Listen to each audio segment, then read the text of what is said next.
આપનું નામ? મારું નામ રાણા મહાવીરસિંહ સજુભા। આ જેટકો કંપની ગૌચરની જગ્યા અટાણે એની ઉપર કામ કરી અને તેને ખેડી રહી છે, પણ એ જેટકો કંપનીને ખબર નહીં હોય કે અમે ક્ષત્રિયો છીએ। ક્ષત્રિયો ગાયો માટે થઈને માથા પણ આપ્યા છે। અમે જલદને જલદ કાર્યક્રમ અમે આપશું। શા માટે?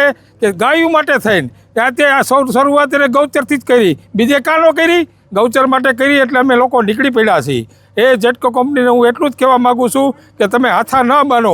અમે જો જલદ કાર્યક્રમ આપશું તો તમારે ભાગવું પણ વહમવું પડશે। છત્ર થાય તેથી ક્ષત્રિયોના માથા પડ્યા અને ધડ પણ લેડા છે, એ અમારો ઇતિહાસ બોલે છે। આ જેટકો કંપનીને હું એટલું જ કહેવા માગું છું કે તમે શરૂઆત ગાયોથી કરી છે, પણ એ ગાયો માટે અમે જલદને જલદ કાર્યક્રમ આપશું। અમારી જે પણ ખેડૂત મિત્રો જે વાત કરે છે તે સત્ય વાત કરે છે, કારણ કે આ પ્રશ્ન માત્ર ગામનો નથી, કાલે ફરતા ગામની અંદર આ લોકો જમીનનું દબાણ કરી અને તોડી નાખશે। આ દરેક ગામનો પ્રશ્ન છે। આજે શરૂઆત અહીંથી કરવામાં આવી છે, કાલ સવારે પાટીદર જાય, ગુમતા જાય, ફરતી જાય। શા માટે આ લોકોને એટલી નહીં ખબર હોય કે આપણે ગૌચર ખેડી રહ્યા છીએ? શા માટે મોટા મોટા અધિકારીઓ, મોટા મોટા રાજકારણીઓની જમીન નથી લેતી? કારણ કે ત્યાં એને નડે છે।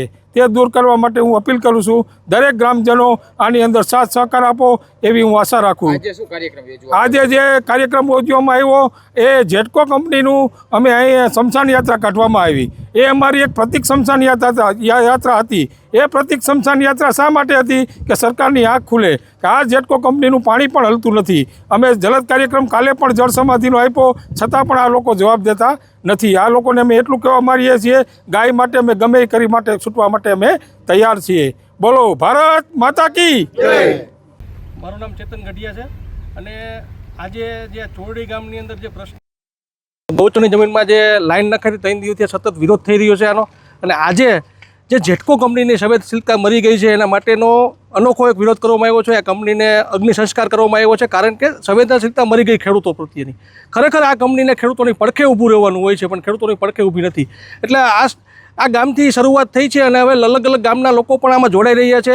અલગ અલગ ગામના રાજકોટ જિલ્લાના લોકોને અમે આગળના કાર્યક્રમ એવા આપવામાં નક્કી કરીએ છીએ કે આખા રાજકોટ જિલ્લાના ખેડૂતોને મળી અને આનો મોટો કાર્યક્રમ આપીએ। અને જે આ લોકો ઉપર જવાની વાત કરે છે તો આગળના સમયમાં ઉપર પણ જવાની ગણતરી છે, જ્યાં જેટકો કંપનીના મેઇન અધિકારી બેઠા હોય, કલેક્ટર બેઠા હોય, એવો પણ આગળના સમયમાં કાર્યક્રમ આપવો જોશે। કારણ કે હવે ખેડૂતોને પણ એકઠા થવાની ધીમે ધીમે શરૂઆત થઈ ગઈ છે। એટલે આ જેટકો કંપની શાનમાં સમજી જાય, નહીં સમજે આગળના સમયમાં તો આવા જલદ કાર્યક્રમો, અલગ અલગ પ્રકારના કાર્યક્રમો થશે। અને કંપની વિરોધમાં આજે જેવી સ્મશાન યાત્રા કાઢવામાં આવી છે, જેની સંવેદનશીલતા, એવી રીતે સરકારને પણ અમે કહેવા માગીએ છીએ, તમે પણ સમજી જાઓ અને કંપનીને કંઈક કહો ને કે તમારી પણ આવી ઠાઠડી કાઢવામાં આવશે।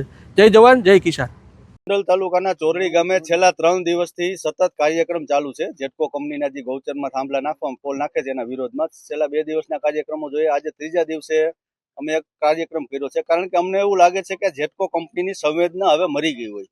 ખેડૂતો પ્રત્યે, ગામ લોકો પ્રત્યે, માલધારીઓ પ્રત્યે જેટકો કંપનીને જાણે કોઈ સંવેદના જ ન હોય।